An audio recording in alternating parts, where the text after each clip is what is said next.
Starts fast. I think that's the main thing. Armageddon, we've seen it a few times throughout this tournament, and if you can keep your lead on the clock, you will get chances no matter what. And it's a repeat. It's the exact same opening, and Magnus raises his eyebrows.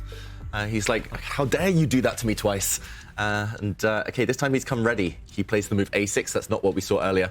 And a double fianchetto, pushing both the G and B pawns forward. White's bishops are going to line up on the longest possible diagonals. Interesting play. He's playing a slower approach. Either you attack in the Armageddon or you keep the tension and try to win on the clock. And Firouzja's maybe mixing, matching, doing both. Remember, there is no increment in this game. Magnus Carlsen, with a win or a draw, will be the winner of the Julius Baer Generation Cup. If Alireza Firouzja wins this game, he will take it to a grand final reset with best out of 2 games. Yeah, and we want to see more chess, of course. But Firouzja, he still needs to win this game first. And at least in terms of opening, it's much healthier from Magnus. No king problems. The last thing you want in Armageddon chess is to be facing an attack like he was in the last game with a king stranded in the centre. Both sides have developed very naturally. This position is going to revolve around the centre. Playing with that weak pawn? I think so. I think he plays these positions quite a lot, and this is where having the draw in hand is very handy because isolated pawn positions, they often give the person playing against them, white in this case, the advantage. The black pawn in the middle, if you're not sure what isolate pawn is weak. It can't be defended by another pawn there. Using the time on the clock, and there we see him retreat the knight. I didn't quite like this move because it was self-pinning. It's very passive. And it felt like it was a little bit loose.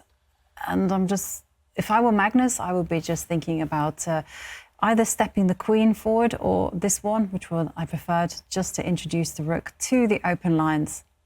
Yeah, really awkward move. I guess this is the first sign we've seen from Firouzja that he's desperate in this must-win situation for the full point. This kind of knight retreat that he's gone for, it's last resort type of thing. It's basically if you see no other attractive options, maybe he thought others would lead to simplifications, trades and a draw. So he's put his knight on a bad square. Now he's blocked in White's light-squared bishop. He's breaking the rules here. You can't do that. And also take a look at the white king. It's on an open diagonal. I just feel like... And then the bishop now comes to a loose square. Loose pieces drop off. This feels really vulnerable and really kind of edgy from Firouzja, not in a good way. Especially when there's no real calculation to be done. It's just about feeling, piece placement. You don't get extra time. This is such a key thing. So he has gone for your move, Ivanka, and the problem is that this time ticking down, you can get flagged a lot, and Alireza's very quick when he wants to be. But good move here. I like this move. If you go to B2, there's also bishop A3. So maybe this is one of the only squares which is reasonably safe here. But the white pieces are lacking harmony here.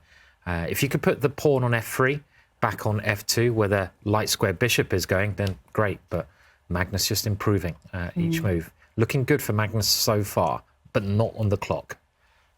Yeah, and Alireza will have to go on full-on calculation mode as he had to anticipate black pawn stepping forward.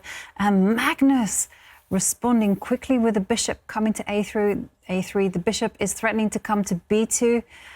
You can't grab this isolated queen's pawn, black's pawn in the centre of the board with the white knight because the other white knight would be hanging there. And look at this. Magnus is just saying, I'm going to keep coming forward, keep pouring forward.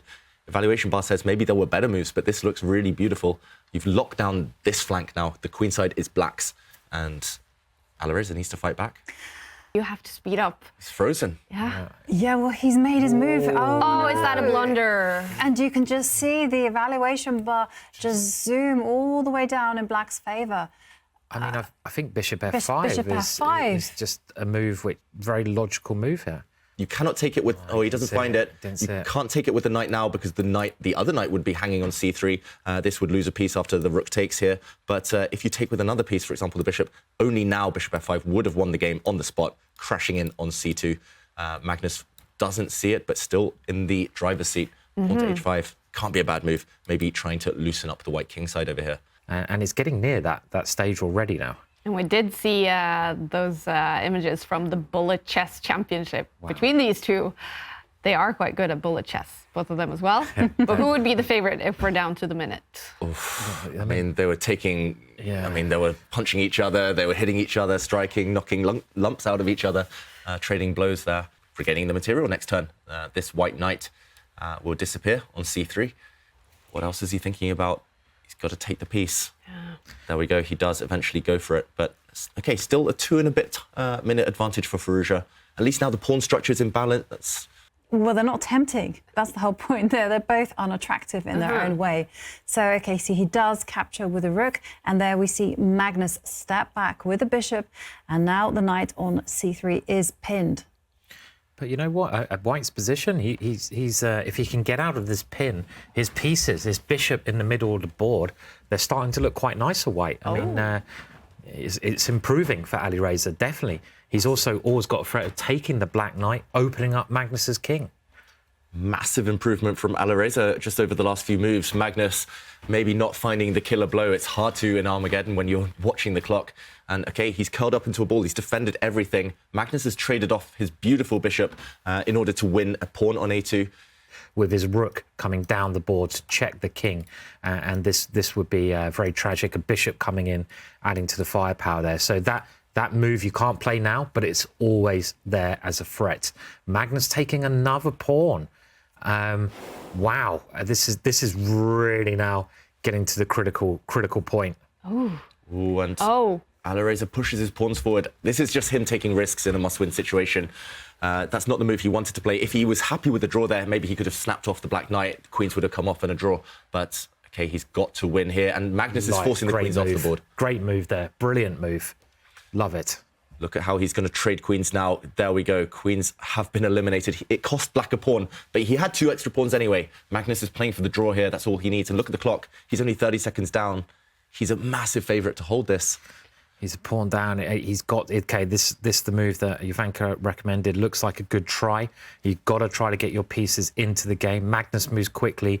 Magnus threatening to win a piece now with that bishop he just moved, coming down to add pressure to White's light square bishop. It can come all the way down. That light square bishop is pinned. So Alireza is threatened with quite a nasty move there. If you step back with the king, you're just going to get checked.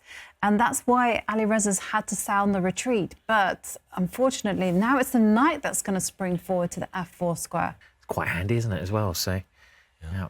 Alireza's body language is not positive right now. He knows that he's on the brink of elimination and he's come close. He's taken it to Armageddon. But how is he ever going to win this position? A pawn down, facing this pin on the second rank, the deadly pin there.